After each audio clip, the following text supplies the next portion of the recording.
വാർത്തകളിലേക്ക് വിശദമായി. കൊച്ചി കലൂരിലെ ഹോട്ടൽ മുറിയിൽ 1.5 വയസ്സുകാരിയെ വെള്ളത്തിൽ മുക്കിക്കൊന്ന കേസിൽ അമ്മുമ്മ സിപ്സി അറസ്റ്റിൽ. തിരുവനന്തപുരം ഭീമാപ്പള്ളിയിൽ വെച്ച് പൂന്തുറ പോലീസാണ് അറസ്റ്റ് ചെയ്തത്. കുട്ടിയുടെ അച്ഛൻ സജീവിനെതിരെ പോലീസ് കേസെടുത്തു. കുട്ടിയുടെ സംരക്ഷണത്തിൽ വീഴ്ച വരുത്തിയതിനാണ് ഇവർക്കെതിരായ കേസ്.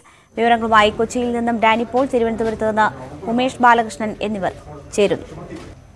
ആദ്യം ഡാനിയിലേക്ക്. ഡാനി, അമ്മുമ്മയ്ക്കെതിരെയും കേസെടുത്തിരിക്കുകയാണ്, അച്ഛനെതിരെയും കേസുണ്ട് എന്ന് മനസ്സിലാകുന്നു. കുട്ടിയുടെ സംരക്ഷണത്തിൽ വീഴ്ച വരുത്തിയതാണ് കുറ്റം. എന്തൊക്കെയാണ് ഈ കേസുമായി ബന്ധപ്പെട്ടുള്ള വിവരങ്ങൾ?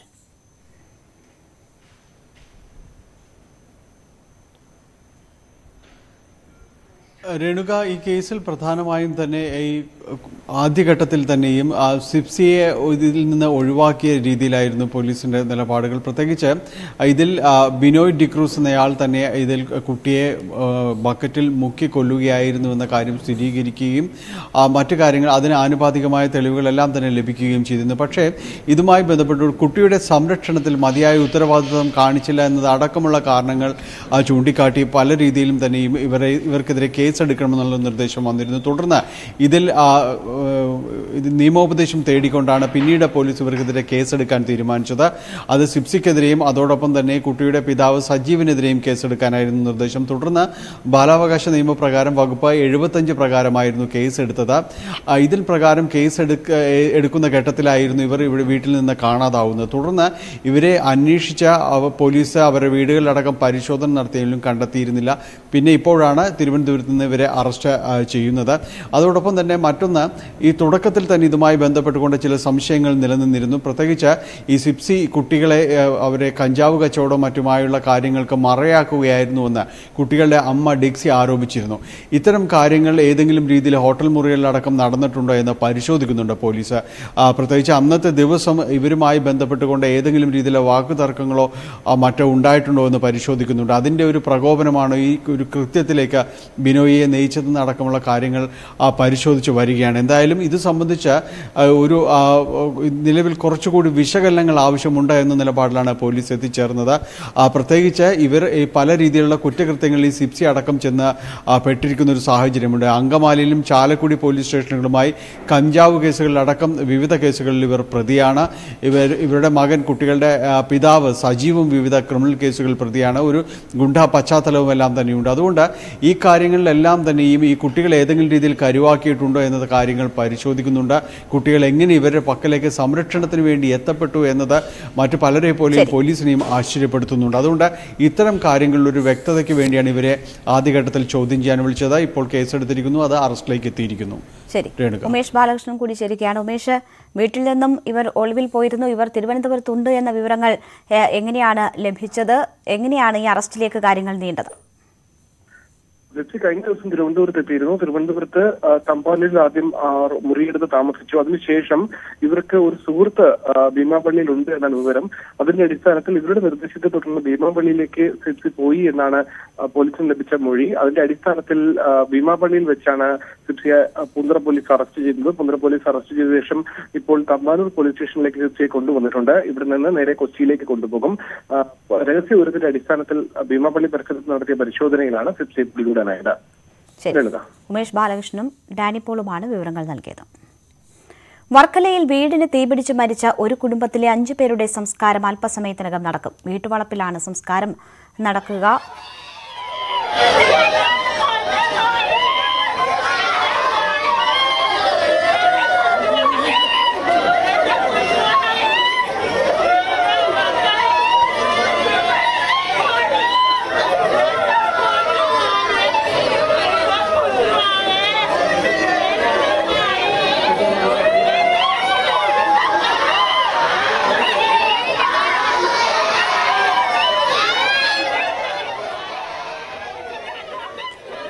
വളരെ വൈകാരികമായ രംഗങ്ങളാണ്. വിവരങ്ങളുമായി അവിടെ നിന്നും വിനോദ് ചേരുന്നുണ്ട്. വിനോദ്,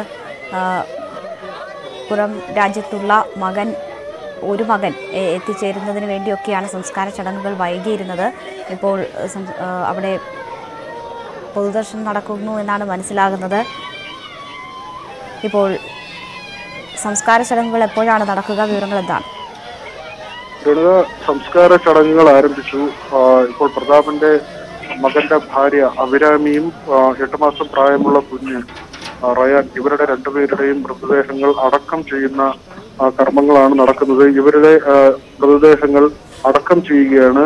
പ്രതാപൻ, ഭാര്യ, ഏറ്റവും ഇളയ മകൻ എന്നിവരുടെ അഖിൽ എന്നിവരുടെ മൃതദേഹങ്ങൾ സംസ്കരിക്കുകയും ചെയ്യും, ദഹിപ്പിക്കുകയും ചെയ്യും. ഈ തരത്തിലാണ് ഇപ്പോൾ സംസ്കാര ചടങ്ങുകൾ ക്രമീകരിച്ചിട്ടുള്ളത്. നേരത്തെ വിലാപയാത്രയായാണ് മൃതദേഹങ്ങൾ വീട്ടിലേക്ക് കൊണ്ടുവന്നത്. വലിയ ജനാവലിയുടെ സാന്നിധ്യമുണ്ടായിരുന്നു. ആദരാഞ്ജലി അർപ്പിക്കുന്നതിനും നിരവധി ജനങ്ങൾ ഇവിടേക്ക് എത്തുന്ന ഒരു കാഴ്ചയായിരുന്നു. പുത്തൻചന്തയിൽ പ്രതാപന്റെ പച്ചക്കറി വിൽപ്പന ശാലയുണ്ട്. അവിടെ നിന്നായിരുന്നു ഈ വിലാപയാത്ര ആരംഭിച്ചത്. പാരിപ്പള്ളി മെഡിക്കൽ കോളേജിൽ സൂക്ഷിച്ചിരുന്ന മൃതദേഹങ്ങൾ ഇവിടേക്ക് കൊണ്ടുവരികയും പിന്നീട് വിലാപയാത്രയായി സ്വവസതിയിൽ എത്തിക്കുകയുമായിരുന്നു. ആദ്യം പ്രതാപന്റെ മൂത്ത മകൻ രാഹുലിന്റെ വീട്ടിൽ പൊതുദർശനത്തിൽ വെച്ചു. സംസ്കാര ചടങ്ങുകൾ നടക്കുന്നത് ഈ അപകടം നടന്ന വീടിനോട് ചേർന്നാണ്. ഈ പറമ്പിലാണ് ഇപ്പോൾ ഈ 5 പേരുടെയും സംസ്കാര ചടങ്ങുകൾ നടക്കുന്നത്. വിവിധ തുറകളിൽപ്പെട്ട ആളുകൾ ഇവിടെ എത്തി അന്ത്യോപചാരം അർപ്പിച്ചു. മന്ത്രിമാരായ വി ശിവൻകുട്ടി, GR അനിൽ തുടങ്ങിയവർ അന്തിമോപചാരം അർപ്പിക്കാനെത്തി. ആ തരത്തിൽ മറ്റ് ജനപ്രതിനിധികളും Adoor Prakash MP, V Joy MLA, Varkala MLA, ആ തരത്തിൽ ജനപ്രതിനിധികളും ഇവിടെ എത്തിയിരുന്നു. ഏറ്റവും വൈകാരികമായ ഒരു കാഴ്ച തന്നെയായിരുന്നു ഇവർക്ക് വിടവാങ്ങൽ നൽകിക്കൊണ്ടുള്ള ഓരോരുത്തരുടെയും അന്ത്യാഞ്ജലി അല്ലെങ്കിൽ അവരുടെ ഒരു ആദരാഞ്ജലി അർപ്പിക്കൽ. ആ തരത്തിൽ ഏറ്റവും സങ്കടകരമായ നിമിഷങ്ങളിലൂടെയാണ് കടന്നുപോയത്. പലരും വാവിട്ട് നിലവിളിക്കുന്ന നിലയിലായിരുന്നു. അവർക്ക് ഈ നാടിന് തന്നെ ഉൾക്കൊള്ളാൻ കഴിയാത്ത തരത്തിലുള്ള ഒരു ദുരന്തമാണ്. വൈകിട്ട് പോലും പരിസരവാസികളോട് വർത്തമാനം പറഞ്ഞ് വീട്ടിലേക്ക് പോയ ആളുകൾ പുലർച്ചെ മരിക്കുന്ന ഒരു അവസ്ഥ, അതും ഒരു കുടുംബത്തിൽ 5 പേർക്ക് ജീവൻ നഷ്ടമാകുന്ന ഏറ്റവും വേദന നിറഞ്ഞ ഒരു സാഹചര്യം. ആ വേദന തന്നെയാണ് ഇവിടെ ഇപ്പോഴും ആളുകളുടെ മനസ്സിലൊക്കെയും തങ്ങി നിൽക്കുന്നത്. ശരി, VB വിനോദാണ് വിവരങ്ങൾ നൽകിയത്. ബസ് ചാർജ് വർധനയുടെ കാര്യത്തിൽ ഈ മാസം 31-നകം തീരുമാനമെടുക്കണമെന്ന സർക്കാരിന്റെ ബസ് ഉടമകളുടെ അന്ത്യശാസനം. മാർച്ച് 31-നകം തീരുമാനമുണ്ടായില്ലെങ്കിൽ അനിശ്ചിതകാല സമരം തുടങ്ങും. മിനിമം ചാർജ് 12 രൂപയായി വർദ്ധിപ്പിക്കണം. വിദ്യാർത്ഥികളുടെ മിനിമം ചാർജ് 6 രൂപയാക്കണമെന്നും ബസ് ഉടമകൾ ആവശ്യപ്പെട്ടു. 2-3 ദിവസത്തിനുള്ളിൽ സമര തീയതി തീരുമാനിക്കുമെന്നും ബസ് ഉടമകൾ തൃശൂരിൽ വാർത്താസമ്മേളനത്തിൽ പറഞ്ഞു. 1 രൂപയുടെ ആനുകൂല്യം ഞങ്ങൾക്ക് തന്നില്ല എന്ന് മാത്രമല്ല, അവിടെ സംഭവിച്ചത് ഹരിത നികുതി കൂട്ടുകയും ചെയ്തു 50%. 1 രൂപയെങ്കിൽ 1 രൂപയുടെ അധിക ബാധ്യത ഞങ്ങളെ അടിച്ചേൽപ്പിക്കുകയാണ് ഗവൺമെന്റ് ചെയ്തത്. ഇന്നത്തെ സ്റ്റേറ്റ് കമ്മിറ്റി യോഗം ഒരു തീരുമാനമെടുത്തിരിക്കുന്നു. സംസ്ഥാനത്തെ ഇതര സമാന സംഘടനകളുമായി ആലോചിച്ചുകൊണ്ട് അനിശ്ചിതകാല സമരത്തിലേക്ക് പോകുവാൻ സംഘടന തീരുമാനിച്ചിരിക്കുകയാണ്. ഇന്ന് കൂടിയ സ്റ്റേറ്റ് കമ്മിറ്റി യോഗം സ്റ്റിയറിംഗ് കമ്മിറ്റിയെ ചുമതലപ്പെടുത്തുകയും ഈ വരുന്ന 31-നകം സമരത്തിന്റെ തീയതി പ്രഖ്യാപിച്ചുകൊണ്ട് നിങ്ങളെ വിവരം അറിയിക്കുന്നതുമാണ്. 5 സംസ്ഥാനങ്ങളിലെ കനത്ത തോൽവിയെ തുടർന്ന് കോൺഗ്രസിൽ പടയൊരുക്കം. നിയമസഭാ തെരഞ്ഞെടുപ്പ് തോൽവി അവലോകനം ചെയ്യാനുള്ള പ്രവർത്തക സമിതി യോഗത്തിൽ നേതൃമാറ്റം ശക്തമായി ഉന്നയിക്കാൻ തിരുത്തൽവാദി നേതാക്കൾ തീരുമാനിച്ചു. മുതിർന്ന നേതാവ് ഗുലാം നബി ആസാദിന്റെ വസതിയിൽ നേതാക്കൾ യോഗം ചേർന്നു. 5 സംസ്ഥാനങ്ങളിലെ കനത്ത തോൽവിയെ തുടർന്ന് കോൺഗ്രസ് ദേശീയ നേതൃത്വത്തിനെതിരെ പടയൊരുക്കം ശക്തമാവുകയാണ്. നിയമസഭാ തെരഞ്ഞെടുപ്പ് തോൽവി അവലോകനം ചെയ്യാനുള്ള പ്രവർത്തക സമിതി യോഗത്തിൽ നേതൃമാറ്റം ശക്തമായി ഉന്നയിക്കാൻ തിരുത്തൽവാദി നേതാക്കൾ തീരുമാനിച്ചു. പാർട്ടിയിൽ അടിമുടി മാറ്റം വേണമെന്ന് നേതാക്കൾ യോഗത്തിൽ ആവശ്യപ്പെടും. ഉടൻ തന്നെ പ്രവർത്തക സമിതി യോഗം വിളിക്കണമെന്നും നേതാക്കൾ ആവശ്യപ്പെടുന്നു. ഗുലാം നബി ആസാദിന്റെ വസതിയിൽ ഇന്നലെ ചേർന്ന യോഗത്തിലാണ് തീരുമാനം. മുതിർന്ന നേതാക്കളായ ആനന്ദ് ശർമ്മ, കപിൽ സിബൽ, മനീഷ് തിവാരി, ഭൂപീന്ദർ സിംഗ് ഹൂഡ തുടങ്ങിയവർ യോഗത്തിൽ പങ്കെടുത്തു. 2019 ലോക്സഭാ തെരഞ്ഞെടുപ്പ് തോൽവിക്ക് പിന്നാലെ ജൂലൈ മാസത്തിലായിരുന്നു രാഹുൽ ഗാന്ധി കോൺഗ്രസ് അധ്യക്ഷ സ്ഥാനം രാജിവെച്ചത്. പുതിയ അധ്യക്ഷനെ ഉടൻ തിരഞ്ഞെടുക്കുമെന്നായിരുന്നു അന്ന് രാഹുലിന്റെ പ്രതികരണം. എന്നാൽ 2 വർഷം പിന്നിട്ടിട്ടും സ്ഥിരാധ്യക്ഷനെ കണ്ടെത്താൻ കോൺഗ്രസിനായിട്ടില്ല. ഇതിനിടെ നടന്ന തെരഞ്ഞെടുപ്പുകളിലെല്ലാം കോൺഗ്രസിന് കനത്ത തിരിച്ചടിയാണ് നേരിട്ടത്. ഈ സാഹചര്യത്തിലാണ് തിരുത്തൽവാദി നേതാക്കൾ പടയൊരുക്കം ശക്തമാക്കുന്നത്. ന്യൂസ് 18 ഡൽഹി.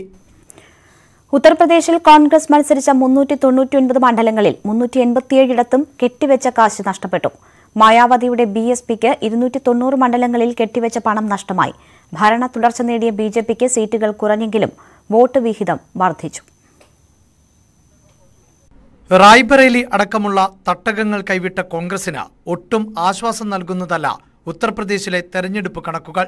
403 മണ്ഡലങ്ങൾ ഉള്ള UPയിൽ പാർട്ടി മത്സരിച്ചത് 399 സീറ്റുകളിൽ. ഇതിൽ 387 മണ്ഡലങ്ങളിലും കെട്ടിവെച്ച കാശ് നഷ്ടപ്പെട്ടു. 2 മണ്ഡലങ്ങളിൽ മാത്രം ജയിച്ച കോൺഗ്രസിന്റെ വോട്ട് ശതമാനം 2.4%. 403 മണ്ഡലങ്ങളിൽ മത്സരിച്ച BSPക്ക് 290 മണ്ഡലങ്ങളിൽ കെട്ടിവെച്ച കാശ് നഷ്ടമായി. വോട്ട് വിഹിതം 13% കുറഞ്ഞു. സമാജ്വാദി പാർട്ടിക്ക് 6 സീറ്റിലും BJPക്ക് 3 സീറ്റിലും കെട്ടിവെച്ച പണം നഷ്ടപ്പെട്ടു. BJPക്ക് സീറ്റുകളുടെ എണ്ണം കുറഞ്ഞെങ്കിലും വോട്ട് വിഹിതം വർദ്ധിപ്പിക്കാനായി. 2017 നിയമസഭാ തെരഞ്ഞെടുപ്പിൽ 39.67% BJPയുടെ വോട്ട് വിഹിതം. ഇത്തവണ 42% വോട്ട് വിഹിതം ഉയർന്നു. തെരഞ്ഞെടുപ്പിൽ 2ാം സ്ഥാനത്തെത്തിയ സമാജ്വാദി പാർട്ടി 32% വോട്ട് നേടി. യോഗിക്കും BJPക്കുമെതിരെ അതിശക്ത വിമർശനമുന്നയിക്കുന്ന ഇടതു പാർട്ടികൾക്കും നേട്ടമുണ്ടാക്കാനായില്ല. ഇടതു പാർട്ടികളിൽ കൂടുതൽ സീറ്റിൽ മത്സരിച്ച CPIക്ക് ലഭിച്ചത് 0.07% വോട്ട് വിഹിതമാണ്. CPIഎമ്മിന് നേടാനായത് 0.01% വോട്ട് വിഹിതം മാത്രം. ഒരു മണ്ഡലത്തിൽ മത്സരിച്ച മുസ്ലിം ലീഗും നിരാശപ്പെടുത്തി. മുസ്ലിം സ്വാധീന മണ്ഡലമായ ആഗ്ര സൗത്തിൽ ലീഗ് സ്ഥാനാർത്ഥി മുഹമ്മദ് കാമിൽ അബ്ദുള്ളയ്ക്ക് ലഭിച്ചത് 130 വോട്ടുകൾ മാത്രമാണ്. ന്യൂസ് 18 ഡൽഹി. 5 സംസ്ഥാനങ്ങളിലെ തെരഞ്ഞെടുപ്പ് തോൽവി ഞെട്ടിക്കുന്നതെന്ന് രമേശ് ചെന്നിത്തല. പാഠങ്ങൾ ഉൾക്കൊണ്ട് പാർട്ടിയെ കൂടുതൽ ശക്തിപ്പെടുത്തുന്നതിനുള്ള നടപടികൾ ഉണ്ടാകുമെന്നും പ്രവർത്തക സമിതി നടപടി കൈക്കൊള്ളുമെന്നും ചെന്നിത്തല പറഞ്ഞു. എന്നാൽ നേതൃമാറ്റം സംബന്ധിച്ച ചോദ്യത്തിൽ നിന്ന് ചെന്നിത്തല ഒഴിഞ്ഞുമാറി. ഈ 5 സംസ്ഥാനങ്ങളിലെ തെരഞ്ഞെടുപ്പ് പരാജയം തീർച്ചയായിട്ടും ഒരു ഷോക്കിംഗ് ആണ്. അത് കൂടുതൽ ആത്മപരിശോധന നടത്തി കോൺഗ്രസ് ഇതിനെ അതിജീവിക്കും. ഇന്നത്തെ പ്രതിസന്ധികൾ പരിഹരിച്ചുകൊണ്ട് കോൺഗ്രസ് പൂർവാധിക ശക്തിയോടുകൂടി തിരിച്ചു വരും. ഒരു തെരഞ്ഞെടുപ്പിൽ തോറ്റാൽ ഇല്ലാതാകുന്ന പ്രസ്ഥാനമല്ല ഇന്ത്യൻ നാഷണൽ കോൺഗ്രസ്. അതുകൊണ്ട് ഈ പരാജയങ്ങളിൽ നിന്ന് പാഠങ്ങൾ ഉൾക്കൊണ്ടുകൊണ്ട് പാർട്ടിയെ കൂടുതൽ ശക്തിപ്പെടുത്താനുള്ള നടപടികളായിരിക്കും ഉണ്ടാകുന്നത്. AICC സംഘടനാ ചുമതലയുള്ള ജനറൽ സെക്രട്ടറി KC വേണുഗോപാലിനെതിരെ കണ്ണൂർ ജില്ലയിലെ ശ്രീകണ്ഠാപുരം, എരുവേശി എന്നിവിടങ്ങളിൽ പോസ്റ്ററുകൾ പതിച്ചു. 5 സംസ്ഥാനം വിട്ടുതുലച്ച KC വേണുഗോപാലിന് ആശംസകൾ. വേണുഗോപാലിനെ പുറത്താക്കുക എന്നിങ്ങനെയാണ് പോസ്റ്ററിലെ വാചകങ്ങൾ. കേരളത്തിൽ നിന്ന് ഒഴിവ് വരുന്ന രാജ്യസഭാ സീറ്റിൽ സ്ഥാനാർത്ഥികളെ നിർണ്ണയിക്കാൻ മുന്നണിക്കുള്ളിൽ ചർച്ച ആരംഭിച്ചു. ഒഴിവ് വരുന്ന 3 സീറ്റുകളിൽ 2ഇടത്ത് ഇടതുമുന്നണിയും 1ഇടത്ത് UDFും സ്ഥാനാർത്ഥികളെ വിജയിപ്പിക്കാം. ഇടതുമുന്നണിയിൽ CPM CPI ഉഭയകക്ഷി ചർച്ച ആരംഭിച്ചു. കോൺഗ്രസിലും അനൌദ്യോഗിക ചർച്ചകൾക്ക് തുടക്കമായി. കോൺഗ്രസ് തന്നെ രാജ്യസഭയിലേക്ക് മത്സരിക്കും. പക്ഷേ അതാരാണെന്ന ചോദ്യമാണ് കുഴയ്ക്കുന്നത്. കോൺഗ്രസിലെ നേതൃമാറ്റത്തിന് ശേഷം ആദ്യമായി കൈക്കൊള്ളേണ്ട പ്രധാനപ്പെട്ട രാഷ്ട്രീയ തീരുമാനം. KV തോമസ് പരസ്യമായി അവകാശവാദം ഉന്നയിച്ചു കഴിഞ്ഞു. ഇക്കുറി പുതുമുഖത്തെ പരിഗണിക്കണമെന്ന ആവശ്യം ശക്തം. ദേശീയ തലത്തിൽ കോൺഗ്രസിനുണ്ടായ തിരിച്ചടി സംസ്ഥാനത്തെ സ്ഥാനാർത്ഥി നിർണയത്തെ സ്വാധീനിക്കും. ചെറിയാൻ ഫിലിപ്പിനും പന്തളം സുധാകരനു വേണ്ടിയും വാദമുയരുന്നുണ്ട്. യുവത്വത്തിനാണ് പരിഗണനയെങ്കിൽ M ലിജുവോ VT ബൽറാമോ മത്സരിക്കും. ദേശീയ തലത്തിൽ ഉരുത്തിരിഞ്ഞു വന്നിരിക്കുന്ന പുതിയ സാഹചര്യം യുവത്വത്തെ പരിഗണിക്കാൻ സാധ്യത നൽകുന്നതാണ്. ഔദ്യോഗിക ചർച്ചകൾ ആരംഭിച്ചിട്ടില്ലെങ്കിലും നേതാക്കൾക്കിടയിൽ ആശയവിനിമയം നടക്കുന്നുണ്ട്. ഇടതുമുന്നണിയിൽ ഒഴിവ് വരുന്ന 2 സീറ്റുകളിൽ ഒന്നിൽ CPM മത്സരിക്കുമെന്ന് ഉറപ്പാണ്. മറ്റൊരു സീറ്റിൽ CPIയും LJDയും NCPയും അവകാശവാദം ഉന്നയിക്കുന്നു. ദേശീയ തലത്തിൽ ശോഭിക്കാൻ കഴിയുന്ന നേതാവിനെ രാജ്യസഭയിലെത്തിക്കാനാണ് CPM നീക്കം. AA റഹീം, തോമസ് ഐസക്, VP സാനു എന്നിവരിൽ ആരെങ്കിലും സഭയിലെത്താനാണ് സാധ്യത. 15 ചേരുന്ന ഇടതുമുന്നണി യോഗത്തിൽ സ്ഥാനാർത്ഥി പ്രഖ്യാപനമുണ്ടായേക്കും. അടുത്ത ആഴ്ചയോടെ കോൺഗ്രസ് ചർച്ചകളിലും തീരുമാനമുണ്ടാകും. ന്യൂസ് 18 തിരുവനന്തപുരം. ഇടവേള. കുന്നംകുളത്ത് താലൂക്ക് ആസ്ഥാന മന്ദിരം നിർമ്മിക്കുന്ന സ്ഥലത്തെ മരങ്ങൾ ജില്ലാ കളക്ടറും MLAയും പരിശോധിച്ചു. മന്ദിരം നിർമ്മിക്കുന്ന 4.5 ഏക്കർ ഭൂമിയുടെ അതിരിൽ നിൽക്കുന്ന മരങ്ങളാണ് പരിശോധിച്ചത്. ഇവിടെ ചുറ്റുമതിൽ നിർമ്മിക്കാനായി 25 മരങ്ങൾ മുറിക്കാനുള്ള നീക്കം വിവാദമായിരുന്നു.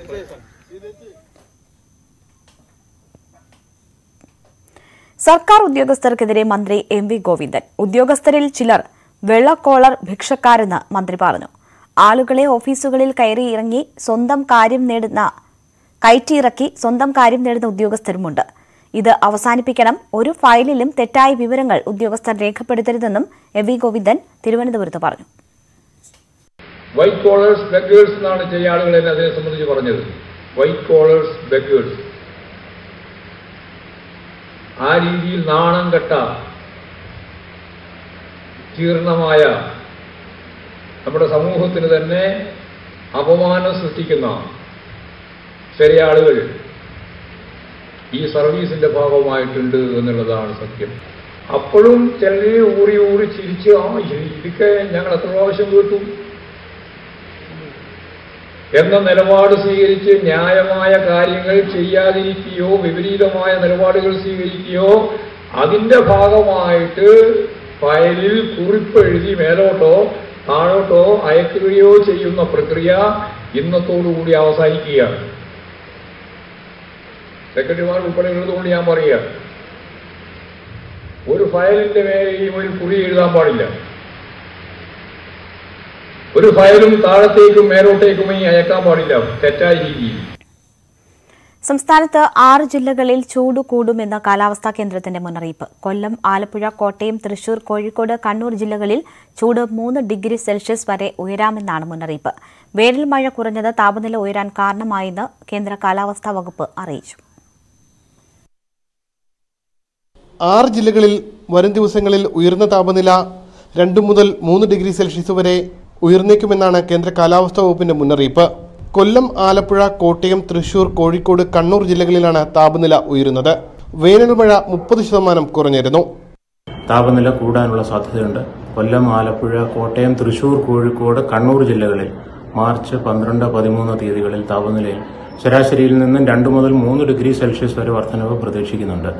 ഇത്തരത്തിലുള്ള ഒരു മുന്നറിയിപ്പ് കാലാവസ്ഥാ നിരീക്ഷണ കേന്ദ്രം പുറപ്പെടുവിച്ചിട്ടുണ്ട്. ശരാശരിയിൽ നിന്നും 33% മഴ കുറഞ്ഞത് ഇതിനൊരു കാരണമാണ്. വരണ്ട വടക്ക് കിഴക്കൻ കാറ്റിന്റെ സ്വാധീനം മറ്റൊരു കാരണമാണ്. മിക്കവാറും സ്ഥലങ്ങളിൽ അടുത്ത ദിവസങ്ങളിൽ 36 ഡിഗ്രി സെൽഷ്യസ് താപനില രേഖപ്പെടുത്താൻ സാധ്യതയുണ്ട്. പാലക്കാട് ജില്ലയിൽ 40 ഡിഗ്രി സെൽഷ്യസിന് മുകളിൽ താപനില ഉയർന്നേക്കും. ഇന്നലെ ഏറ്റവും കൂടുതൽ ചൂട് രേഖപ്പെടുത്തിയത് തൃശൂർ വെള്ളാനിക്കരയിലാണ്, 38.6 ഡിഗ്രി സെൽഷ്യസ്. സീസണിലെ ഉയർന്ന ചൂടാണിത്. ന്യൂസ് 18 തിരുവനന്തപുരം. തോട്ടം ഭൂമിയിൽ മറ്റ് വിളകൾ കൃഷി ചെയ്യാനുള്ള ബജറ്റ് നിർദ്ദേശം നടപ്പാക്കുക സർക്കാരിന് വെല്ലുവിളിയാകും. ബജറ്റ് നിർദ്ദേശത്തെ പരസ്യമായി എതിർത്ത് CPI രംഗത്തെത്തി. ബജറ്റിൽ പ്രഖ്യാപിച്ചതുകൊണ്ട് കാര്യമില്ലെന്നും മുന്നണി തീരുമാനം വേണമെന്നുമാണ് CPIയുടെ നിലപാട്. പ്ലാന്റേഷൻ നിർവചനത്തിന്റെ പരിധിയിൽ ഉൾപ്പെടുന്ന റബ്ബർ, കാപ്പി, തേയില എന്നിവയ്ക്കൊപ്പം പുതിയ വിളകൾ കൂടി ചേർക്കണം. പഴവർഗ്ഗ കൃഷികൾ ഉൾപ്പെടെ പ്ലാന്റേഷന്റെ ഭാഗമാക്കിക്കൊണ്ടുള്ള കാലോചിതമായ ഭേദഗതികൾ നിയമത്തിൽ കൊണ്ടുവരേണ്ടതുണ്ട്. എന്നാൽ ഭൂപരിഷ്കരണ നിയമത്തിന്റെ ലക്ഷ്യങ്ങൾ സംരക്ഷിക്കുകയും വേണം. ഈ മേഖലയിലെ കർഷകരെ സഹായിക്കുന്നതിനുള്ള നടപടികളുമായി സർക്കാർ മുന്നോട്ട് പോകും. മുന്നണി നയത്തിന് ഘടകവിരുദ്ധമായ ഈ പ്രഖ്യാപനത്തിൽ കടുത്ത അമർഷമാണ് CPIക്ക്. അത് വ്യക്തമാക്കുന്നതായിരുന്നു CPI സംസ്ഥാന സെക്രട്ടറിയുടെ പ്രതികരണം. ഭൂപരിഷ്കരണം ഭേദഗതി ചെയ്യാൻ LDF തീരുമാനിച്ചിട്ടൊന്നുമില്ല. അത് ചർച്ച ചെയ്യുമ്പോൾ ചെയ്തു കഴിഞ്ഞാൽ തീരുമാനിക്കാൻ പറ്റും. തോട്ടങ്ങളിൽ ഫലവർഗ്ഗ കൃഷിക്ക് സർക്കാർ നടത്തുന്ന നീക്കം ആദ്യ പിണറായി സർക്കാരിന്റെ കാലത്ത് കൃഷിമന്ത്രി VS സുനിൽകുമാർ പാർട്ടിയെ അറിയിച്ചിരുന്നു. മന്ത്രിയോട് വിശദ റിപ്പോർട്ട് ആവശ്യപ്പെട്ട പാർട്ടി സംസ്ഥാന എക്സിക്യൂട്ടീവിലെ ചർച്ചയ്ക്ക് ശേഷം മാത്രമേ മുന്നോട്ട് പോകാവൂ എന്ന് നിർദ്ദേശിച്ചിരുന്നു. എന്നാൽ പിന്നീട് ചർച്ചയോ തീരുമാനമോ ഉണ്ടായിട്ടില്ല. അതിനിടെയാണ് CPI ഞെട്ടിച്ച് ബജറ്റിൽ KN ബാലഗോപാലിന്റെ പ്രഖ്യാപനം. ഇതിനെ അനുകൂലിച്ച് വ്യവസായ മന്ത്രി P രാജീവും രംഗത്തെത്തിയിരുന്നു. സ്വകാര്യ വ്യവസായ എസ്റ്റേറ്റുകൾ വരുമ്പോൾ അവയുടെ സൗകര്യങ്ങൾ വികസിപ്പിക്കുന്നതിനുള്ള ഉത്തരവാദിത്വം കൂടി ഗവൺമെന്റ് ഏറ്റെടുക്കുന്നുണ്ട്. അതിനാണ് ബജറ്റിൽ ഇപ്പോൾ ബഹുമാനപ്പെട്ട ധനകാര്യമന്ത്രി 20 കോടി രൂപ ആദ്യഘട്ടമായിട്ട് അനുവദിച്ചിട്ടുള്ളത്. ഭരണഘടനയുടെ 9ാം ഷെഡ്യൂളിൽപ്പെടുത്തിയ നിയമമാണ് കാർഷിക പരിഷ്കരണ നിയമം. അതിൽ ഭേദഗതി വരുത്തുന്ന കാര്യം ഗൗരവമായ ചർച്ചയ്ക്ക് ശേഷം മാത്രമേ തീരുമാനിക്കാവൂ എന്നാണ് CPIയുടെ നിലപാട്. ഇക്കാര്യങ്ങളിൽ മുന്നണി നയപരമായ തീരുമാനങ്ങൾ എടുക്കും വരെ ബജറ്റ് നിർദ്ദേശം നടപ്പിലാക്കാൻ സർക്കാരിനാവില്ല. ന്യൂസ് 18 തിരുവനന്തപുരം. ഭൂപരിഷ്കരണ നിയമത്തിൽ ഭേദഗതി കൊണ്ടുവരുമെന്നല്ല ബജറ്റിൽ പറഞ്ഞതെന്ന് ധനമന്ത്രി KN ബാലഗോപാൽ. തോട്ടം വിളകൾക്ക് ഒപ്പം പുതിയ വിളകൾ കൃഷി ചെയ്യുന്നതിനെക്കുറിച്ച് പരിശോധിക്കണം എന്നാണ് പറഞ്ഞത്. CPIയും CPMും ഉൾപ്പെടെ ചർച്ച ചെയ്ത് ഇക്കാര്യത്തിൽ നയപരമായ തീരുമാനമെടുക്കുമെന്നും KN ബാലഗോപാൽ പറഞ്ഞു. കൊച്ചിയിലെ സെലിബ്രിറ്റി ടാറ്റു ആർട്ടിസ്റ്റ് സുജീഷിനെതിരെ ലൈംഗിക ക്രമ പരാതിയുമായി വിദേശ വനിതയും.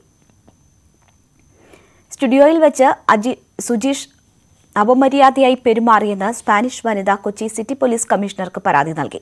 പരാതിക്കാരിയുടെ മൊഴി പോലീസ് ഉടൻ രേഖപ്പെടുത്തും.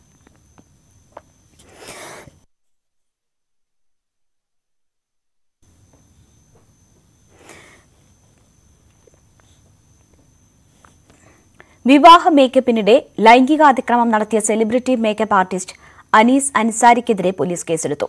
3 യുവതികളാണ് കൊച്ചി പാലാരിവട്ടം പോലീസിൽ പരാതി നൽകിയത്. അനീസ് നാട് വിട്ടതായാണ് സൂചന. പ്രോവിഡന്റ് ഫണ്ട് നിക്ഷേപകർക്കുള്ള പലിശ നിരക്ക് കുറച്ചു. 8.5% നിന്നും 8.1%ആയാണ് പലിശ നിരക്ക് കുറച്ചത്. 10 വർഷത്തിനിടയിലെ ഏറ്റവും കുറഞ്ഞ നിരക്കാണിത്. പ്രോവിഡന്റ് ഫണ്ട് ഓർഗനൈസേഷൻ യോഗത്തിലാണ് തീരുമാനം. കോവിഡ് പ്രതിസന്ധിയെ തുടർന്ന് പ്രോവിഡന്റ് ഫണ്ട് നിക്ഷേപത്തിൽ നിന്നും നിക്ഷേപകർ വൻതോതിൽ പണം പിൻവലിക്കാൻ തുടങ്ങിയതോടെയാണ് പലിശ നിരക്ക് കുറച്ചത്. 2018-19 കാലത്ത് 8.65%ആയിരുന്നു PF പലിശ നിരക്ക്.